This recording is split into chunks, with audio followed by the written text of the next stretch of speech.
The reality on Andrew Cuomo's resignation is that the votes were there to impeach him, and there's enough evidence there for him also to be indicted. He needs to resign now instead of fighting this. The last couple of days have been dangerous PR for him. He and his lawyers, a female lawyer, have been savaging the women who blew the whistle on him, and now everything is turning against him. The evidence is overwhelming. The Speaker of the House in New York has wanted him to get out of the way. The Lieutenant Governor has not said anything publicly, but has said he probably should resign, and she can't comment further because she would be in line for the job. It is becoming a thing.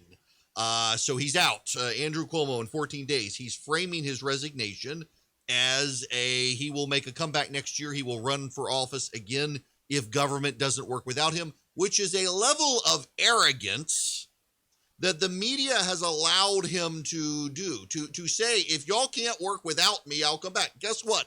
They will work just fine without Andrew Cuomo.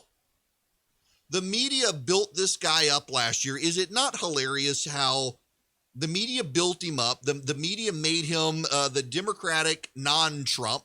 He was the guy who told the truth. He was the guy who navigated the virus. It turns out he covered that up. And by the way, there's never been an accounting. There has never been a strong accounting for Andrew Cuomo's cover-up of senior citizens dying in nursing homes.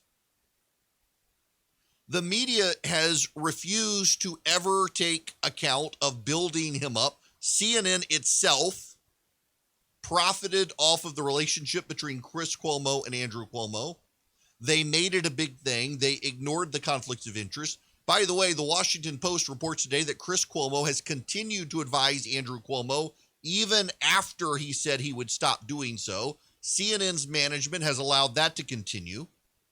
Where is the accountability for CNN and its management for doing that? Will Chris Cuomo step down now? I doubt it. I suspect Chris Cuomo will continue to keep his job at CNN. Never mind the credibility issue there. Will the media hold themselves accountable for propping up Andrew Cuomo, making excuses for him, letting him deny what was actually happening in New York City and New York State to nursing home residents, all while piling on Ron DeSantis? He served 3 terms with the last name Cuomo, Mario's oldest son. And now this. Kathy, I think it's Hochul. She's 62. She's a Democrat. She's a former member of Congress from Buffalo, New York. She's going to become the lieutenant governor in New York. She'll be the first female governor of New York. That also makes a weird situation for next year. It will be a campaign year in New York. And the Attorney General of New York, the woman who essentially brought down Andrew Cuomo, would love to be governor. Attorney General James. And here's the thing you need to know about Kathy Hochul. She is considered more moderate than Andrew Cuomo. Andrew Cuomo was seen as an obstacle to the progressives in New York. And the lieutenant governor is a bigger obstacle than Andrew Cuomo. So it's going to be very interesting to see how the progressives react to a female governor in New York who is not woke enough for them, or at least has not. Will she make a pivot to placate the progressives? Keep your eye on this in New York.